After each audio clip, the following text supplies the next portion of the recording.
Welcome back to another episode of South Stand Signings. And yes, I've been away for a few days. I was up in Yorkshire doing the Tough Mudder Challenge. Shout out to anybody that did help me raise some money for charity. We were raising money for Alzheimer's, and I will leave the link in my channel if you do still want to help the cause. But it was a great weekend, but I am happy to be back, and even more happy when I look at the state of Leeds United transfer action up to come. And boy, there is so much for us to get our teeth stuck into. However, before we do start, we are moonwalking our way over to 4K. And we're trying to hit it before the start of the new season. So if you can help support me, support you. And make sure you don't miss out on any future content on the channel. Make sure to subscribe and hit that notification bell down below. But let's not waste any more of your time for everyone else. Get straight into the meat of the action. Speaking of the meat, speaking of the action, speaking of Leeds United transfer targets, a new one has arisen from the woodworks. Not necessarily an old name. A man has been linked with Leeds United many times in the past 5 years, 3 years, even 2 years. It is that man, Che Adams. Probably should have gone 2, 3, 5 ascending order, but irrelevant to the case. Leeds United are still looking for Che Adams, and Southampton are apparently willing to listen to offers for their striker. According to TalkSport journalist Alex Crook, Scotland international has previously been on the Whites' radar. Obviously, he has. It is not detailed whether or not Leeds can match what the Saints want for the 26-year-old, but they're waiting at the phone for an initial offer to be made. Obviously, Leeds wanted Che Adams before he went to Southampton. Now that he is at Southampton, it hasn't really worked out the way that they would have hoped after the money they spent for him. In my opinion, I don't think it's worked out the way that they've hoped. They are looking to move him on. He is now 26 years old. He's not a spring chicken anymore. It's an interesting shout. It is an interesting shout, but we will go on with the story. Speaking to Give Me Sport, he says, I was told they want to bring in a centre forward, and I've been told that Southampton could be willing to listen to offers for Che Adams, who's been on their transfer list before. Whether or not they would meet the asking price, I don't know, but maybe that's one to keep an eye out on. Time to lowball, they question. Leeds can test the waters and submit an initial bid that's way short of what much they actually want for Che Adams. But for me, if this is anything over 10 15 million pounds, then you got to stay way clear, my friend. When you're looking at other strikers like Kalimuendo up there for around 16.7, 20 million pounds, any of these kind of figures that are close to Che Adams, you got to be going for them over Che Adams, in my opinion. Look, I think we've missed a boat on him. I think he could have been maybe a worthy adversary in the Championship when we were there. Unfortunately, we weren't able to get him then. He did decide to leave us for Southampton. And now it hasn't really worked out for him at Southampton. Now we're kind of looking at their sloppy seconds, getting their scraps. Is that really worth it for Leeds? I'm not sure I'm too keen on this one. I'm really not. Like, it just doesn't fill me with optimism. You know, I think we should be looking higher than Southampton. Southampton are a proverbial mid-table club. You know, they're stable in the Premier League, and you could argue that's what Leeds should be aiming to be.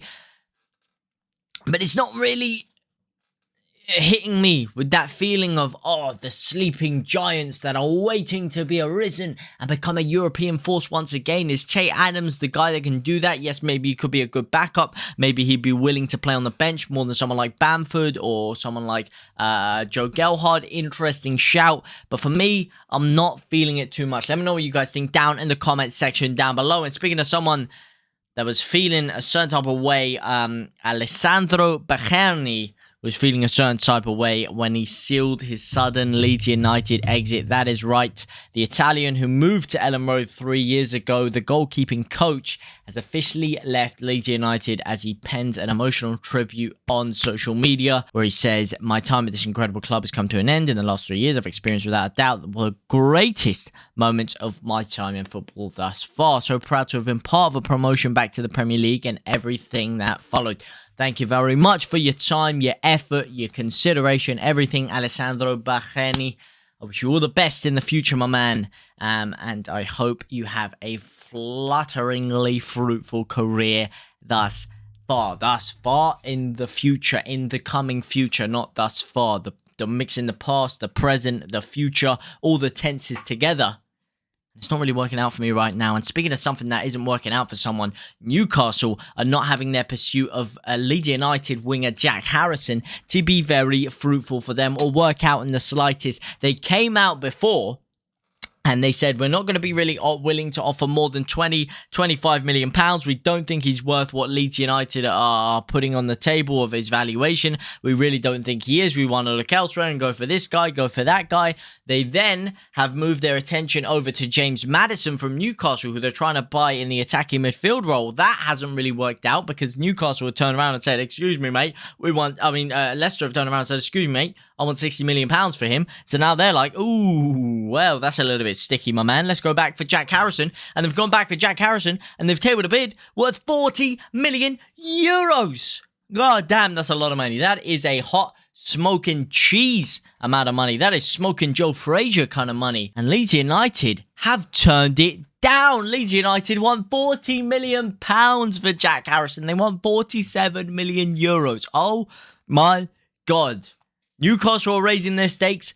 Leeds are raising their stakes. And this is going absolutely crazy now. I think Leeds need a sponsorship from Stake in order to raise even more funds. Because we're moving a bit brazy with this. But I like it. I like it. We're not being bullied. And we're not doing something that I think would be incredibly foolish in losing another proven asset, another proven commodity of the club. One of our best attackers at the club. Our second highest goal output for what may be a decent chunk of money, but not enough to help ensure that we can get more players in. Plus, we can't make that many changes within a season. We can't make that many wholesale changes in such a short period of time. Thankfully, Leeds do seem to be holding out. However, the fact that they said they're waiting for 47 million euros seems to contradict everything that I've heard from Jesse Marsh and from people around the club saying that Harrison's going to stay here. Why would they not just turn around and say he's not for sale? Why would they not say that? Why are they even flirting with the idea of letting him go for 40 million pounds? Why are they even leaving that up open to the realms of possibility? You know, doesn't really make much sense to me. I feel like there could be a thing on the back of their mind where they do want to let him go, but it does look like Harrison is still up in the air as to whether he will be at Leeds United next year. But this is really scary when we need a striker, when we need goals, should I say. We can't afford to let him go. Now, speaking of goals and a striker, we've already spoken about Che Adams. Now, there's 3 players, including not including Che Adams, should I say, that Leeds have also been looking at. One of them, the first one, is the Terrier, who has been completely squashed, completely squashed by Fabrizio Romano. I think we knew this was happening a long time ago. If you ask me, I'll let you know from Jump Street, should I say, that it wasn't going to happen. But Romano went on his YouTube channel, and he basically came out and said, look, there was no hope for Leeds United to get him. He says, no way for Leeds. They were trying for the Terrier. They did their best. But the player wanted the AC Milan move. So Leeds will have to find a new striker, I'm sure. And I'm not Alex, I'm not Luke Shaw, but I'm sure that Leeds will look elsewhere. Now, one player who Leeds look like they could be targeting is Rennes striker Martin Terrier. However, a deal for him would cost in excess of £30 million, which we were willing to offer for Charles de Ketelaere. So surely we should be able to offer for Terrier, who could arguably be a better prospect, or rather a better talent, or at least a more proven commodity than Charles de Ketelaere. At 25, Terrier's age is a slight cause for concern, as Leeds Chiefs have a resale policy when it comes to scouting players. There is, however, no doubting his quality, as he bagged 21 goals in League 1 last year. However, 25 is still not too old for me, because if you had him for 3 years, he's still 28. You know, he's going into the prime of his life. If he really bangs, he's still going to be, an expensive prospect for a lot of clubs. I know the popular thing now seems to be buying players younger and younger and younger and younger, but he's still going to be, if he really hits the ground running, he's still going to have a high resale value. 25 is not the end of the world. You know, we sold Rafinha at 25, we sold Calvin Phillips at 26.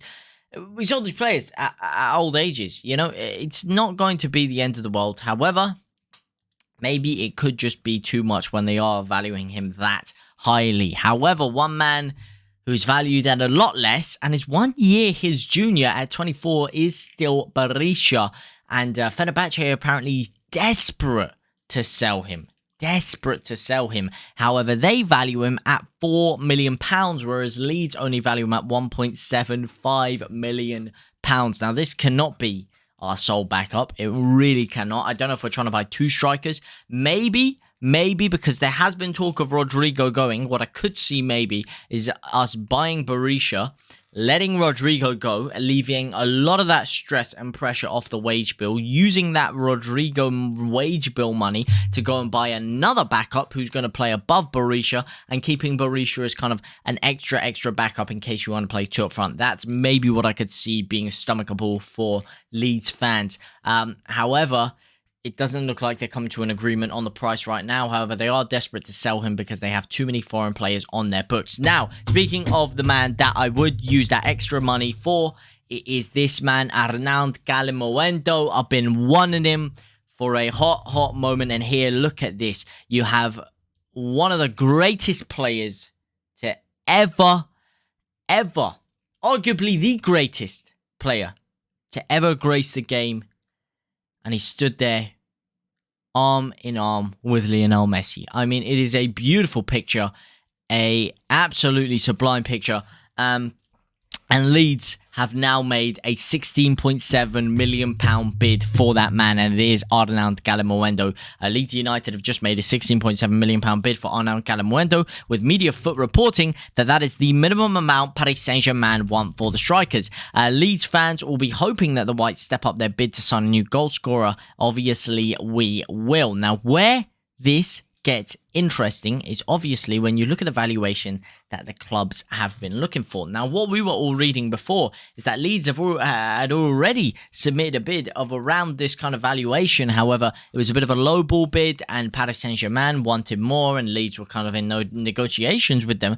But now it's looking like Leeds were kind of holding out on this, just going all guns blazing podcast style in for Charles de Ketelaere. And obviously, as it says here, PSG want up to £20.9 million. That is the amount that Sporting Director Luis Campos is holding firm for. However, Leeds have gone in, and apparently, PSG will be willing to read it, or look at it. Well, not read it, look at it, appreciate it, consider it. This does seem like a bit of an opening business to me. You know, you never go in with the actual bid or the actual offer you wanna go through with. You always do a bit of bartering. You know, that's rule one of negotiation. You have to go in with a low ball offer, and then they're like, well, hang on, I want you to go up here, and then you meet somewhere in the middle. This is what's going to happen. However, we've left it very, very late in the window to be playing around like this. This is why we should have gone for him a little bit earlier, in my opinion, and then we would have had a little bit more time to be, you know, messing around with £20.9 million here, £20 million there, because we would have had more time to gel him into the squad. But we're looking at a situation now where we're 1 week away from pre-season and we still don't have our striker signed. It's looking risky for me.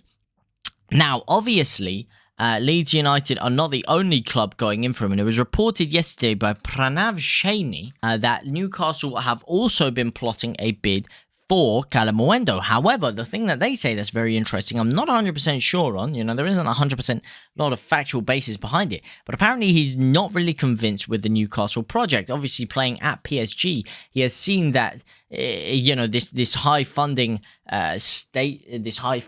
maneuver from a club of just completely throwing money at the situation doesn't always work. You know, they haven't won the trophies that they really wanted to win in the Champions League, and that he is not convinced by another one of those projects at Newcastle, and he would prefer to go at a club that not only satisfies his financial demands, but, quoted, gives him the feeling of playing for a sleeping giant that is now on the rise. He seems to want a club and city that's crazy about the game, and that's why Leeds is the perfect place for him. And I couldn't agree more. If that's what he wants, and he wants fans that will endear to him, that will love him, that will sing his name day in, day out will put his name on the back of their shirts, then this is the place for him. However, I'm not 100% sure where they're getting this information from. They didn't go on to say he would have surely grown up reading about the great Leeds sides that yes, he is. I don't know 100% that he would be. Was that really a big thing over in France? Were they reading about the old Leeds side? You know, he's only 20 years old, is he? Yeah, he's 20 years old. He's younger than me. And by the time I was 3 years old, Leeds were in the Championship. Was he really reading about the old Leeds side? I don't know that he was. I do not know that he was. But hey, it will be interesting to see nonetheless. But that is all for today. Let me know what you guys think down in the comments section down below. What do you guys think about all these moves? Who do you want to sign for Leeds United? Let me know section down below. For now, I will see you very soon. Au revoir, my brothers and my sisters.